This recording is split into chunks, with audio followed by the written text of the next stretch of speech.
G'day everyone, welcome back to my weekly tipping video. As always, this preview is brought to you by PlayUp. If you are thinking of having a punt on the NRL this round, make sure it's through PlayUp, guys. But as always, please gamble responsibly. Hey everyone, it's Clarkey and welcome back to my round 11 NRL tipping and preview video. In this video, guys, I like to keep it pretty informal. You guys know the gist by now. We're just going through the rounds and we're just talking footy as we go. So if you know you're washing up or maybe you're doing a chore, chuck in your headphones and let's talk some footy. Thursday night, guys, we kick off the round with the North Queensland Cowboys taking on the Newcastle Knights. I'm probably going to lean with the Cowboys here, guys. That's just due to the fact they are at home and the Knights have been a little bit inconsistent. Because the Knights have been so inconsistent, though, there's a real feeling here that they could upset the Cowboys. I just get that feeling, they play poor one week, they play awesome the next.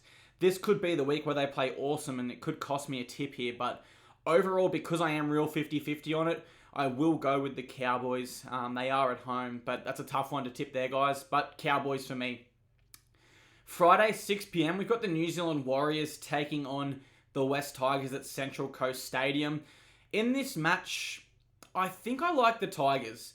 I think I like the Tigers on the premise. I'm going to tip them and say that they have turned a page this season. They have been fantastic. Last week, defeating the Knights by 18 points. And the week before, they did lose to the Titans, but they were really, really good at stages throughout that contest. Ultimately, I can understand why the Warriors are the favourites here.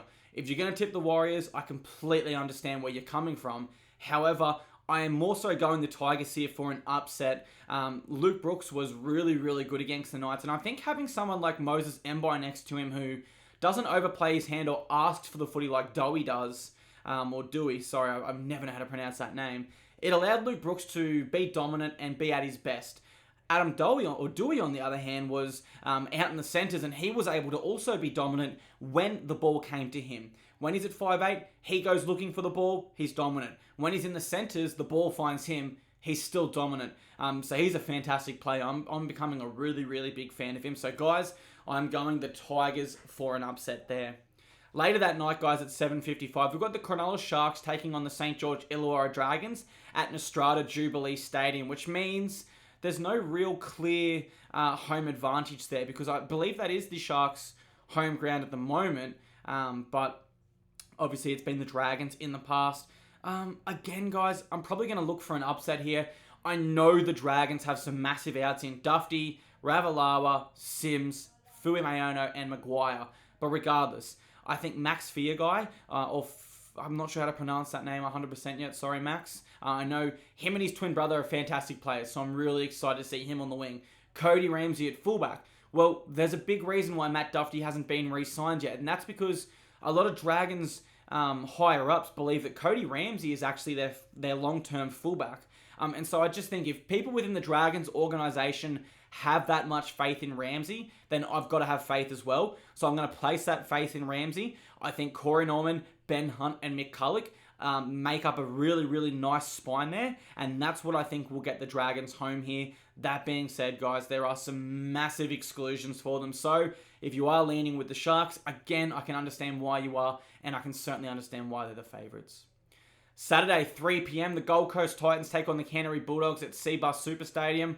Although the Titans are coming off a 36-point loss to the Penrith Panthers, I just don't look into that too much. You guys know I'm a big Titans fan, so that's probably one big reason. But another big reason, that was Penrith's 10th win in a row. They are flying. The Titans had 12 for majority of that contest. They were never a chance. And so I just look at the form they've been in this year. I think it's a little bit better than the form the Doggies have been in, obviously having only won one game. But for the Doggies, guys, at centre, Aaron Sharp, named to make his debut. I heard a lot of good things about this from other people, and whilst I haven't seen too much myself, generally I do get some pretty good tip-offs in my inbox, and he's definitely been one of them in the lower grades. So keep an eye on him, guys. But overall, I am leaning with the Titans. Late mail suggests Ash Taylor might be okay to come into the side, which would mean Tanner Boyd would likely shift from number 6 onto the bench somewhere. Maybe we'd see Aaron Clark drop out of the side, but all forms and indication tells me the Titans win that one. 5:30 p.m, we've got the Sydney Roosters taking on the Brisbane Broncos at the Sydney Cricket Ground.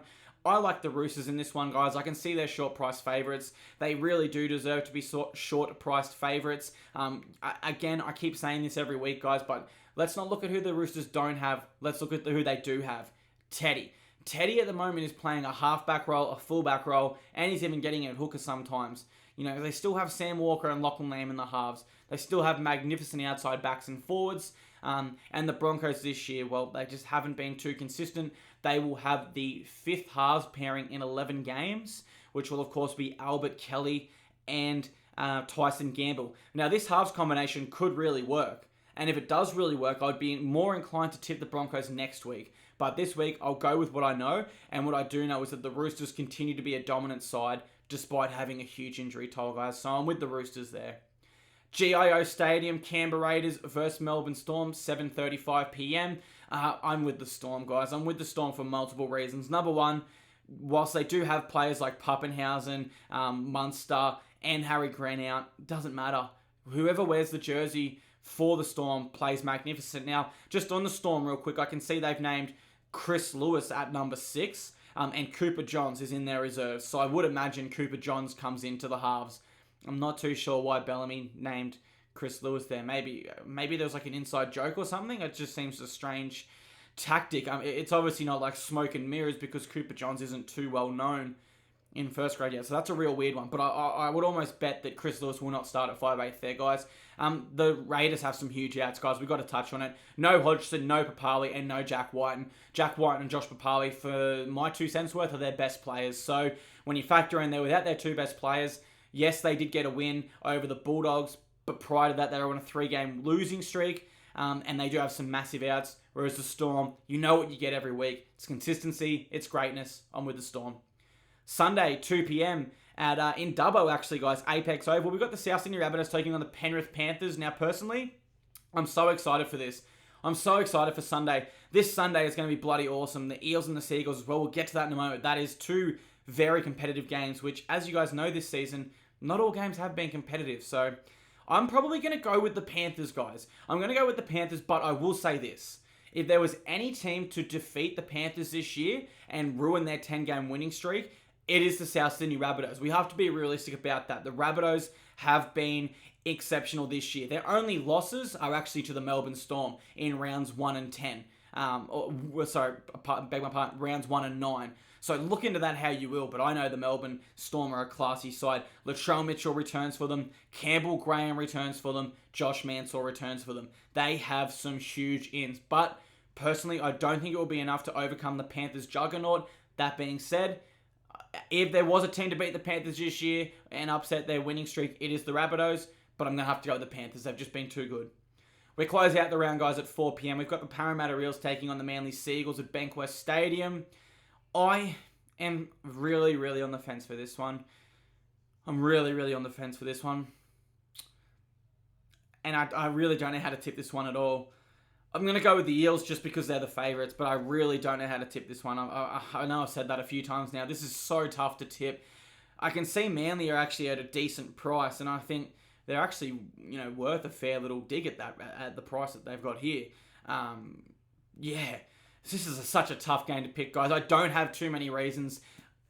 I'll go the Eels because I can see their favourites and it's their home ground advantage, but ultimately, man, that's a 50-50 game if I've ever seen one. But that wraps up my Round 11 NRL tipping and preview video, guys. Hopefully you're still here and hopefully you did enjoy the video. I look forward to seeing you guys next week for my Round 12 video. Cheers.